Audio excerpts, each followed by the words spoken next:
Você conhece a Santíssima Trindade, Deus triuno, um só Deus, três pessoas. Como compreender isso, né? O Pai Criador, o Filho que nos salva e o Espírito que nos transforma.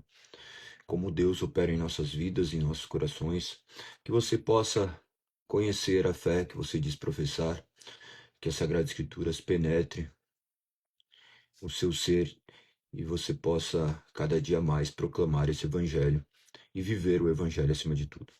Bom dia a todos. Que a palavra do Senhor seja o seu alicerce. Nós estamos todos os dias meditando nas Sagradas Escrituras, lendo 4 capítulos por dia da Bíblia e olhando ainda acerca dos fundamentos da fé. Por vezes utilizamos confissões históricas que nos direcionam ao que as Sagradas Escrituras dizem, de forma que elas são apenas diretrizes, mas todo o poder emana única e exclusivamente de Deus, da sua soberana palavra. Nós estamos agora estudando a segunda confissão de fé helvética. Nós estamos no terceiro parágrafo e convido todos vocês a lerem e meditarem. Para aqueles que estão na lista de transmissão, eu mando também toda manhã o texto que nós vamos ler e os parágrafos, os capítulos, no caso, que da leitura das Sagradas Escrituras. As Escrituras que nós estamos prestes a terminar. Faltam aproximadamente 10, 11 dias. 11 dias para terminarmos. Que o Senhor nos capacite e Ele seja glorificado por intermédio disso. Bom dia a todos. Vamos então para o que diz agora, neste terceiro parágrafo. De Deus, sua unidade e trindade. Começa dizendo que Deus é uno. Cremos e ensinamos que Deus é um em essência ou natureza, subsistindo por si mesmo, todo suficiente em si mesmo, invisível, incorpóreo, imenso, eterno, criador de todas as coisas, visíveis e invisíveis, o supremo bem vivo, vivificador e preservador de todas as coisas, onipotente e supremamente sábio, clemente ou misericordioso, justo e verdadeiro. Abominamos a pluralidade de deuses, porque está claramente escrito: o Senhor nosso Deus é o único Senhor. Em Deuteronômio, capítulo 6, verso 4. Eu sou o Senhor teu Deus, não terá outros deuses diante de mim, conforme está escrito em Êxodo, capítulo 20, verso 2 e 3. Eu sou o Senhor e não há outro além de mim. Não há Deus. Deus justo e salvador. Não há além de mim. Isaías 45, verso 5 e o 21. Senhor, Senhor Deus compassivo, clemente e longâmino, e grande em misericórdia e fidelidade, conforme Êxodo 34, verso 6. Nesse primeiro parágrafo, ele trata da unidade dos atributos de Deus. Esses atributos que são imutáveis e fazem parte das suas características. Você conseguia já enxergar esses atributos? Um Deus, ele pode ser concebido em nossa mente e naturalmente você verá que ele terá que ter características que apontam para ele. Dessa forma, se você for imaginar esse Deus, você vai ver que ele é incorpóreo, imenso, eterno, criador de todas as coisas. Ele não pode ter sido criado, porque se ele foi criado, ele é criatura e não Deus. Você tem a questão da onipotência. Se Deus não é onipotente, ele não pode ser Deus. Se ele não é onisciente, ele não pode ser Deus. Uma série de características do quais nós poderíamos ficar falando aqui a manhã inteira, do qual glorificaríamos teu santo nome e poderíamos ter a concepção daquilo que ele é. Lembre-se, ele é, ele não está. O pressupõe a sua invariabilidade. O pressupõe a as suas características marcantes, os seus atributos que ilustram a sua grandeza e a sua majestade. Depois de trazer essa unidade como um, em essência, agora nós vemos a característica do Deus Trino. Diz da seguinte forma: entretanto, cremos e ensinamos que o mesmo Deus imenso, uno e indiviso é inseparável e sem confusão, distinto em pessoas, Pai, Filho e Espírito Santo. E, assim como o Pai gerou o Filho desde a eternidade, o Filho foi gerado por inefável geração. E o Espírito Santo verdadeiramente procede de um e outro, desde a eternidade, e deve ser com ambos adorado. As características da Trindade, elas estão por toda a Sagrada Escritura. Se você for ver a maneira como é escrito, você vai ver a presença do Espírito Santo. Da maneira como aqui é descrita, vocês não vão enxergar a palavra Trindade dentro das Sagradas Escrituras. Contudo, parte de uma concepção teológica, de uma construção teológica, não uma construção no sentido de pegarem elementos novos, mas utilizar tudo aquilo que as Sagradas Escrituras dizem para que possa ter a compreensão do que está contido nas Sagradas Escrituras e daquilo que representa o Deus que escolheu se revelar ao homem. Leiam com bastante atenção esses termos e vocês verão todas as vezes que forem contemplar as Sagradas Escrituras a maravilha de enxergar essa realidade. Vocês já viram as unidades de cada pessoa, mas vocês viram a maneira como ela é completamente organizada por intermédio desses trechos. Continua ainda dizendo: assim não há três deuses, mas três pessoas, consubstanciais, coeternas e coiguais, distintas quanto às hipóteses e quanto à ordem, tendo uma precedência sobre a outra, mas sem qualquer desigualdade. Segundo a natureza ou essência, acham-se tão unidas que são um só Deus. E a essência divina é comum ao Pai, ao Filho e ao Espírito Santo. A Escritura nos ensina-nos, manifesta a distinção de pessoas. Quando o anjo diz, entre outras coisas, é bem-aventurada a Virgem, descerá sobre ti o Espírito Santo e o poder do Altíssimo te envolverá com sua sombra, e por isso também o ente santo que há de nascer será chamado de Filho de Deus, conforme Lucas, verso 1, 35. E igualmente no batismo de Cristo, que há de nascer, será chamado de Filho de Deus. Desculpa, eu li o mesmo verso. Ou não, não li não. E igualmente no batismo de Cristo, ouve-se uma voz do céu a seu respeito, dizendo: Este é meu filho amado. Mateus 3, verso 17. O Espírito Santo também apareceu em forma de pomba. João 1, 32. E quando o Senhor mesmo mandou os apóstolos batizar, mandou-os batizar em nome do Pai, do Filho e do Espírito Santo, conforme Mateus 28, 19. Em outra parte do Evangelho diz: o Espírito Santo, a quem o Pai enviará em meu nome. João 14, 26. Em outro lugar, quando, porém, vier o Consolador, eu vos enviarei da parte do Pai o Espírito da verdade, que dele procede. Esse dará testemunho de mim. João 15, 26. Em resumo, recebemos o credo dos apóstolos, porque ele nos comunica a verdadeira fé. Aqui utilizou todos os versos, do quais todos sem ser exaustivos, porque muitas outras passagens ainda apontam nessa questão, nesse sentido. Mas ele visa simplesmente justificar os apontamentos que antes havia dito. Quando você começa a enxergar essa questão da unidade, da essência, você começará a enxergar Deus em todas as coisas. Imagina que Deus é um Deus completamente presente. Ele está no controle e governo do cosmos, do mundo. Não há nada do qual não tenha Deus. É um Deus que nós chamamos de transcendente e imanente.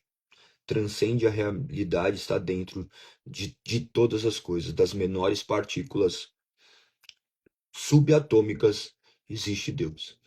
Como compreender isso é concepção não meramente filosófica, mas pressuposto de fé. Muitas pessoas não creem dessa forma, muitas pessoas criaram milhares de concepções acerca do que é Deus.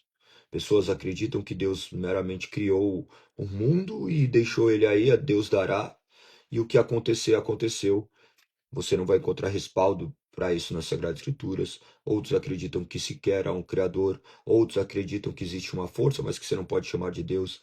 A questão é que nós, enquanto cristãos protestantes, nós utilizamos a Bíblia como palavra inspirada de Deus, do qual direciona a maneira como nós cremos. E, mediante aquilo que está escrito, nós utilizamos todos os seus parâmetros para estabelecer e organizar a forma como cremos em Deus. E isso tudo foi manifesto de maneira clara e promulgada, divulgado a todo ser. Todo mundo tem a mesma Bíblia. Nem todos possuem a mesma Bíblia.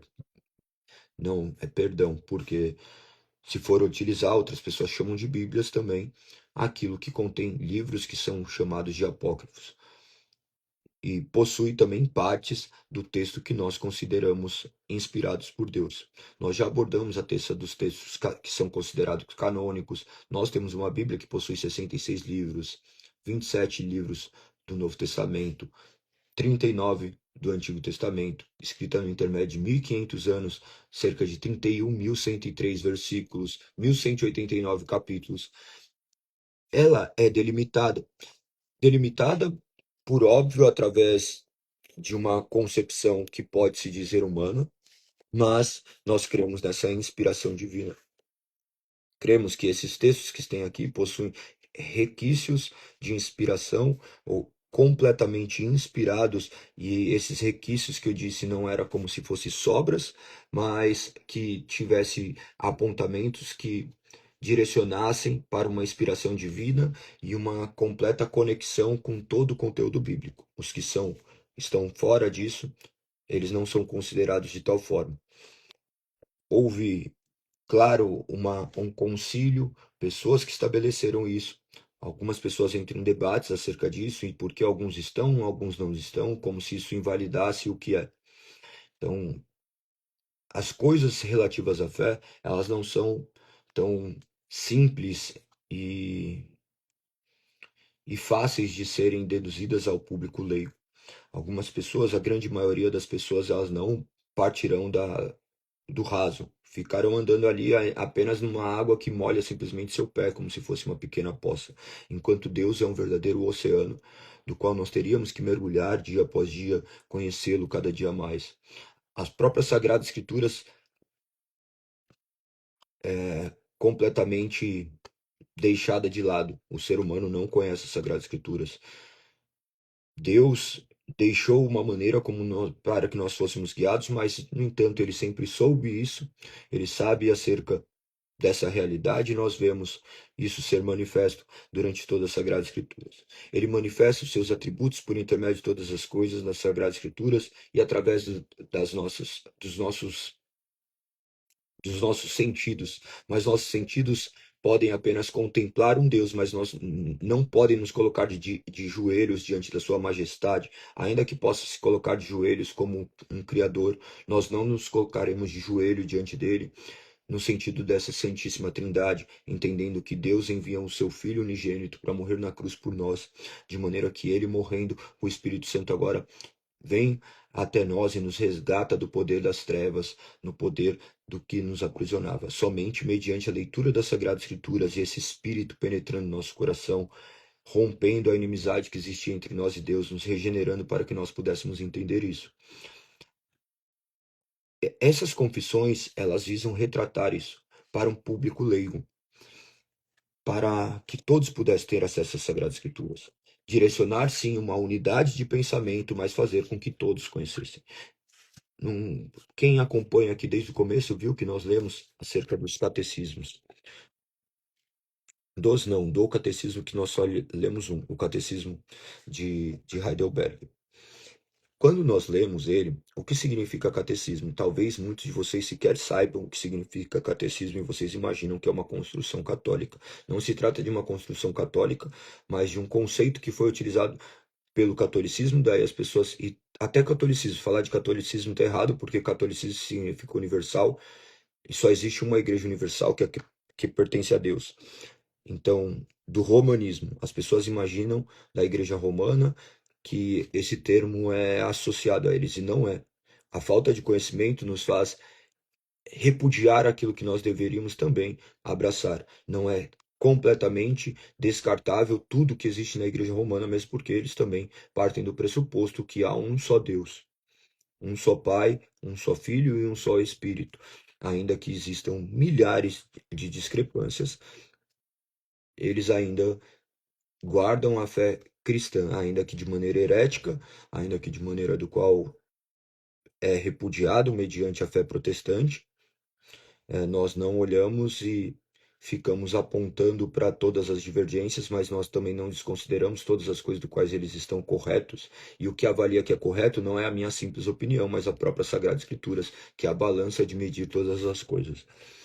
Então, o significado desses termos, catolicismo, vocês já ouviram, mas acerca do catecismo é ensino. O que estou fazendo aqui nada mais passa do que um catecismo, de um ensino. O catecismo que é utilizado ali, ele é utilizado de outra forma, ele é utilizado através de perguntas e respostas para que as perguntas sejam bem objetivas e claras. Quem sabe você consiga até mesmo não apenas memorizar, mas internalizar. Memorizar eu nunca recomendo para que vocês fiquem memorizando versos, para que vocês fiquem decorando determinadas coisas, mas que vocês entendam o fundamento. Porque a grande maioria das vezes as pessoas sabem repetir, mas a minha arara repete, o meu papagaio repetia, e nem por isso ele sabia. Ele aprendeu uma repetição de comportamento sem sequer poder dizer do que se trata. Então, quando nós conversamos aqui todas as manhãs, a intenção é que você consiga compreender do que se trata a fé, e não simplesmente que você saia por aí arrotando versículos bíblicos. Isso um papagaio vai decorar. A questão é que você seja ensinado e levado a uma maturidade cada vez maior, a uma compreensão cada vez maior do que é a verdadeira fé. A verdadeira fé, que nós sabemos que não emana de nós, emana desse Deus uno, do qual escolheu se fazer carne, habitar entre nós, para que pudesse proclamar e revelar quem de fato ele era, se tornar conhecido. Deus se tornou conhecido, Deus se materializou. Nós vimos na expressão de Cristo Jesus a Santíssima Trindade, Deus operando de maneira sobrenatural. A expressão viva de Deus é Cristo. Viva porque, embora morto, ele ressuscitou ao terceiro dia e vive à direita de Deus Pai, Todo-Poderoso, de onde há de vir julgar os vivos e os mortos. Dessa forma, nós vemos de maneira muito clara aquilo que nós temos como o credo dos apóstolos. Lembra que nós lemos, até mesmo dentro da confissão belga, do Catecismo de Heidelberg, nós vemos a descrição do credo dos apóstolos, explicando detalhe por detalhe. Tudo isso visa ensiná-los, trazer compreensão e maturidade para que vocês possam de fato viver essa fé e não apenas existirem nessa fé. Existir é muito pouco, viver é completamente diferente. Muitos existem, mas não vivem. Você de fato vive a fé que você diz crer? Todos os dias nós nos deparamos com milhares de atrocidades e muitos atribuem a Deus. Muitos atribuem a Deus. Eu acabei de ler algumas matérias de manhã do que acontece no mundo, na sociedade. Nós vemos algumas pessoas que foram presas, que são ditas cristãs evangélicas. Não que cristão evangélico não possa ser preso. Pedro foi, Paulo foi, mas olha quem eles eram. E eles não foram presos porque eles estavam divulgando jogos do Tigrinho ou desviando verba pública. Eles foram presos porque eles estavam proclamando a palavra de Deus. A Santíssima Trindade não foi profanada mediante as suas prisões. O nome dele foi glorificado. Nós vemos dentro do sistema prisional grande maioria de pessoas conhecedores da palavra, mas conhecer não significa viver. Então, quando eu fico falando acerca desses princípios, é para que vocês compreendam, para que vocês não sejam nécios, ignorantes, energúmenos, pessoas que estão meramente repetindo um padrão de comportamento. A fé cristã, por vezes, ou melhor, todo o tempo, passou de passou por maus bocados, não por conta de Cristo, mas por conta daqueles que dizem seguir Cristo. Até uma pessoa disse que, que Deus era da hora, ruim era o seu fã-clube. É muito forte essa frase, mas não deixa de ser uma verdade. Porque Deus não foi chamado a ter fãs, ele foi chamado a ter filhos que refletem a sua glória. Nós somos feitos à imagem de Deus. Então, naturalmente, nós teremos que descobrir qual é a imagem de Deus, não descobrir porque não está escondido, mas conhecer. Quando eu uso descobrir, dá a impressão que é algo misterioso, e Deus não é misterioso, Deus escolheu se revelar. Algumas pessoas dão esse ar de misteriosidade para Deus, justamente para aprisionar, porque tudo que é misterioso é bom. Eles usam técnicas de marketing para atraí-los, e vocês são atraídos por isso, porque o seu cérebro foi construído para isso. Eles dominam o pecado e o pecado por lhe aprisionar, eles o atraem através disso. Então, que vocês possam compreender, ler esses termos e buscar a compreensão. Nós somos chamados a sermos filhos de Deus. Filhos de Deus. Deus é o cabeça, nós somos o corpo, e o corpo é comandado pelo seu cabeça. E se eu não vivo dentro desse corpo, eu não faço parte do corpo. Eu sou um perdido, do qual criei uma aparência religiosa. Sou uma imitação, uma fraude, genérico. Não tem dois corpos, só tem um corpo. E se esse corpo é verdadeiro ou é falso. Que você possa se enxergar dentro disso, que você possa enxergar a natureza divina habitando dentro de você. Esse Deus triuno, esse Deus único e suficiente, capaz de nos gerar vida, onde só havia morte. Que você possa se autoanalisar. Se você vive uma vida completamente discrepante das Sagradas Escrituras, lute com todas as suas forças. Clame ao Senhor para que Ele penetre o seu coração. Ah, Galego, eu tenho vivido uma vida completamente vergonhosa. Lute contra isso. Porque essa luta sempre habitará dentro de você. Embora o Espírito habite dentro de você, a própria palavra nos aponta essa realidade dessa luta constante. Essa luta constante que pode ser vencida, porque não há tentação maior daquela que nós podemos suportar. E não se trata de nós suportarmos, mas de Deus nos sustentar, porque aquele que Ele chama, Ele também há de capacitar. E se você de fato creu, Ele há de te sustentar e te levantar nos dias mais difíceis da sua vida. Que você possa olhar para este Deus, que você possa clamar ao Senhor, sabendo que Ele há de restaurar a sua vida, de transformar a sua vida. Que vocês possam compreender tudo que está escrito aqui. Termina dizendo da seguinte forma: as heresias. Portanto, condenamos judeus e maometanos, e tantos quantos blasfemam da Trindade, santa e digna de adoração. Condenamos também todas as heresias e os heréticos, que ensinam que o Filho e o Espírito Santo são Deus apenas de nome, ainda que há algo criado e subserviente ou subordinado a outro na Trindade, e que nela há algo desigual, maior ou menor, corpóreo ou corporeamente concebido, diferente quanto aos costumes ou à vontade, confuso ou solitário, como se o Filho e o Espírito fossem os sentimentos e propriedades de um Deus, o Pai. Como pensavam os monarquistas, os novacianos, praxéias, os pacianos, Sabélio, Paulo de Samosata, Écio, Macedônio, antropomorfitas, Ário e outros semelhantes. Dentre esses, o mais conhecido que ainda falamos é acerca do arianismo. Talvez vocês nunca tenham escutado acerca disso, mas vocês escutam esses mesmos preceitos serem ditos com outras formas, tá? Isso aqui é a origem, daí foi dado o nome. Da mesma forma que você conhece o, o OB como OB, mas não é um absorvente íntimo. Vamos supor outra coisa, Super Bonder, não é Super Bonder, mas é uma cola de alta densidade, algumas coisas assim, de alto poder de fixação. A marca se torna mais conhecida. Esses nomes se tornaram conhecidos porque trouxeram isso, mas qual que era a essência disso? A essência disso era a divisão da Santíssima Trindade. Cada um da sua forma, cada um destituindo de poder aquilo que é chamado de poder. Hoje ainda nós vivemos isso. Imagina que muitos relativizaram o Espírito Santo a uma experiência e não a Deus presente em nossas vidas. Então, Deus não que ele não nos cause experiência, ele nos causa sentimento, mas ele não é resumido nisso. A Santíssima Trindade, o Espírito Santo é Deus. Deus. Muitas vezes nós profanamos o Espírito Santo atribuindo a ele aquilo que é meramente construção da nossa mente, coisas que nada estão relacionadas a ele. Nós vivemos um tempo de completa informação, mas total desinformação.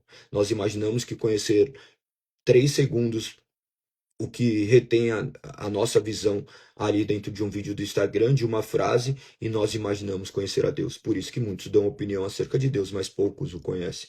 Se lendo as Sagradas Escrituras nós já não conseguimos ter uma clara e precisa compreensão da totalidade de Deus e nunca teremos, imagina sem ler, sem nada, agora falando que o Espírito está dentro de nós e agora eu sei. Eu sei é muito forte, nós nada sabemos. Nós podemos ver o quanto somos ignorantes. Nós podemos ver o quanto nós não somos nada, o quanto nós somos limitados. Se te soltasse agora em meio ao mundo sem nada, como você sobreviveria? Ah, você vai tentar construir, mas o que você seria? Se te soltasse numa selva, quanto tempo você sobreviveria ali? Ainda que você saiba muito sobre física, química, sobre medicina, sobre o que quer que seja, será que você estaria preparado a viver isso? Observe que nós, então, sempre seremos limitados em conhecimento. Deus é o autor de toda sabedoria, de todo conhecimento, e dele emanam todas as coisas. Que ele nos capacite a crermos nessa Santíssima Trindade, na maneira como ele se revelou por intermédio das suas Sagradas Escrituras. Deus triuno, Deus único, esse Deus que se revela no Pai, Filho e no Espírito Santo, uma só consubstância, na verdade, coeternos, coiguais, distinto em pessoas, mas um só Deus. Essa fé trinitária que deve ser utilizada como confissão. Nós reverenciamos Deus, nosso Pai, o Filho e o Espírito Santo. Que você possa receber também um ensino acerca do credo apostólico, de maneira que ele veio refutar todas as heresias. Grande parte dos nossos cultos, nós recitamos aquilo que nós cremos, nós proclamamos aquilo que Deus é, para que isso fique cada vez mais enraizado em nós e essa verdade possa ser iluminada mediante o poder do Espírito Santo. Que você possa continuar a meditar nesses preceitos e que Deus o direcione de maneira muito santa. Eu vi uma pessoa aqui, em meio a tudo isso, a Elaine pedindo oração para o filho dela que está internado com ansiedade. Que Deus possa ter misericórdia, que Deus possa curá-lo, que o Espírito Santo possa agir na vida de vocês. Infelizmente, olha as questões que nós temos vivido. Doenças, enfermidades na alma. Ansiedade é prisão ao futuro, a incerteza do futuro. Depressão, a prisão no passado, e estresse, a prisão no presente. Espaços de tempos que nós não fomos chamados a viver. Nós somos chamados a viver o presente de maneira sábia.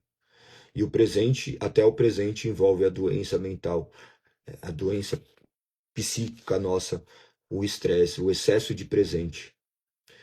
Nós não fomos chamados também para viver no excesso de presente, nós somos chamados para viver a eternidade em Cristo, onde o tempo simplesmente existe. Ele não nos aprisiona. Que você possa compreender acerca disso, talvez aparenta ser filosófico, mas é a dura realidade. O passado você não volta mais, o futuro você não consegue viver, porque quando você chega nele é o presente, e o presente é um eterno agora, porque se você for falar de presente, ele já passou. Como compreender isso? São concepções que nós deveríamos refletir muito mais, muito mais, muito mais. As dores vão passar, os momentos bons vão passar, então nós devemos simplesmente contemplar esses momentos como momentos, que são únicos em todos eles. Tem a maravilhosa mão de Deus nos guiando a um aprendizado, a uma maturidade tendo Deus nos transformando cada dia mais a nos tornarmos parecidos com teu Filho Cristo Jesus, do qual nós somos pertencentes a esse corpo chamado igreja, sua santa igreja que será objeto do seu amor, que é objeto do seu amor, que será resgatado em breve. Ele não tarda, ainda que falem isso há 2000 anos, a sua volta é iminente. Que Deus seja glorificado. Vamos para os 4 capítulos de hoje. Eu começo a falar muitas coisas, vem muitas coisas à minha mente, mas que Deus seja louvado por intermédio de tudo isso, que não seja palavras sábias vindas de homens, mas e sim capacitadas por Deus para levar uma mensagem do qual nosso espírito seja de fato transformado e iluminado por Ele. Nada vem de nós. Em Obadias, nós já estamos no livro de Obadias agora, que foi escrito mais ou menos em 586. Vocês já devem ter se situado que daí 586 não tinha o reino do norte, do qual contempla ali a tribo de Judá. Então ele já manifesta todos os julgamentos, o julgamento direto para uma cidade. Leia com bastante atenção. Edom, que daí é descendente de Esaú. Muito interessante isso, né? Porque é o único livro, né, que vai tratar única e exclusivamente disso.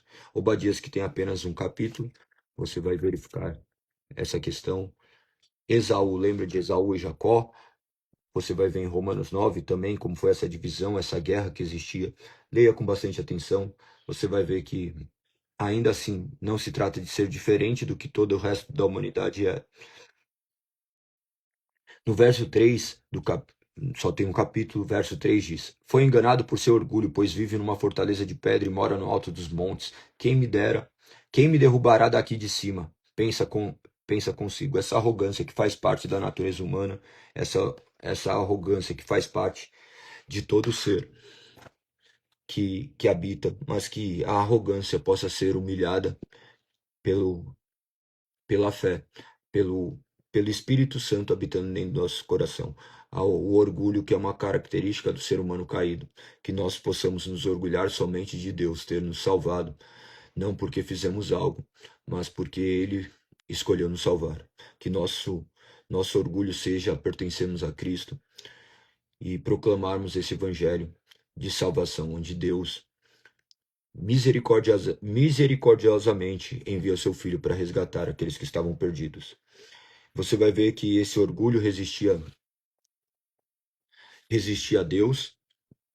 Esse orgulho atribuía a eles capacidades, a questões físicas, territoriais, da mesma forma que muitos outros também. Você vai ver a Babilônia acontecendo isso, você vai ver depois a Síria, você vai ver os próprios homens de Deus que julgavam ser de Deus se valerem da sua própria força. Saul, acreditando que poderia fazer as coisas mediante a sua própria força.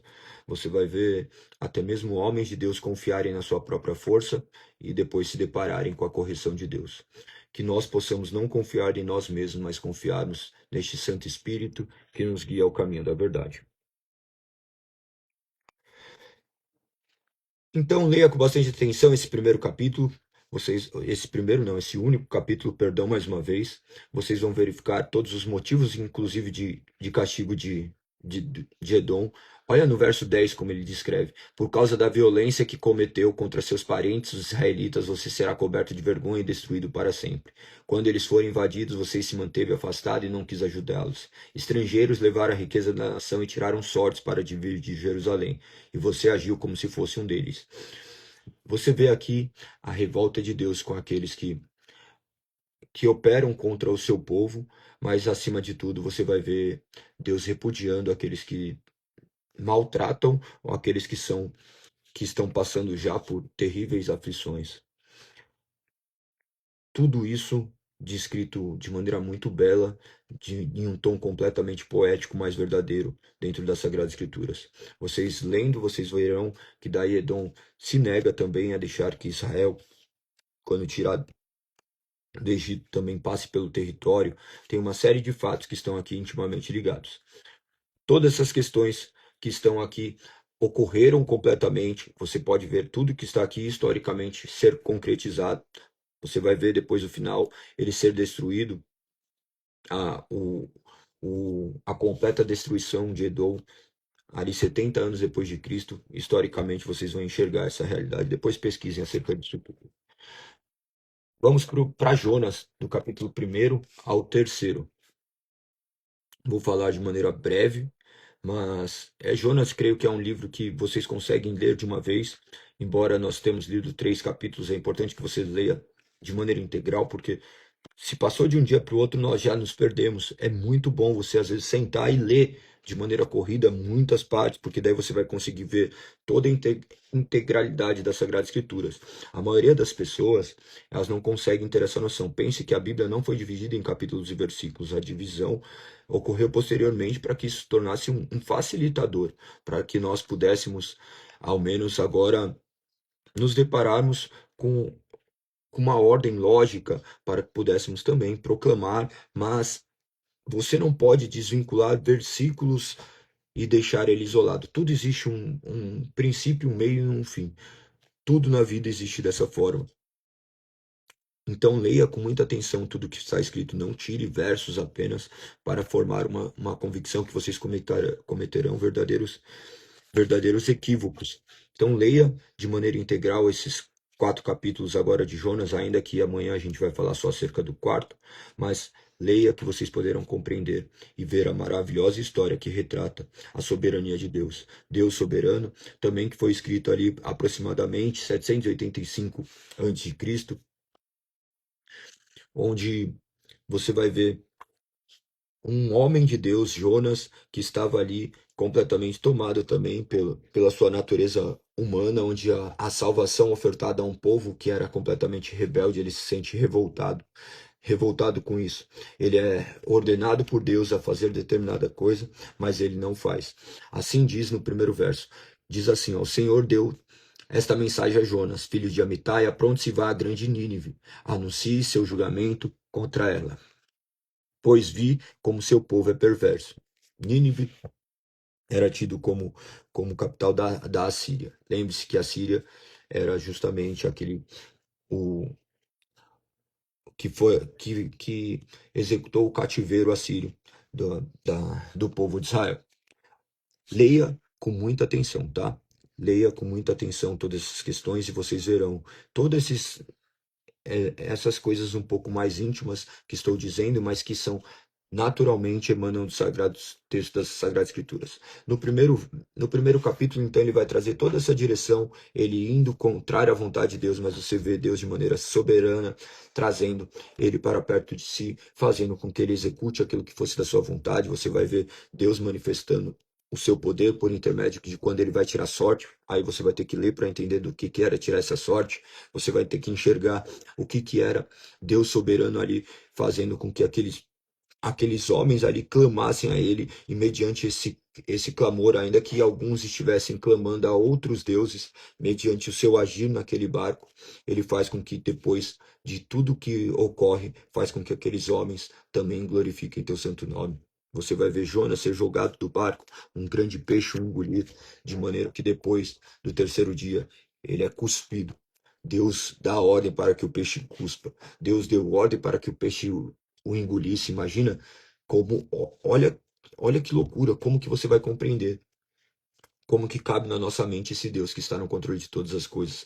Imagina que Jonas se joga do barco como um sacrifício para apaziguar a ira de Deus, sabendo que ele ali era a causa daquela tempestade que toma conta daquele barco.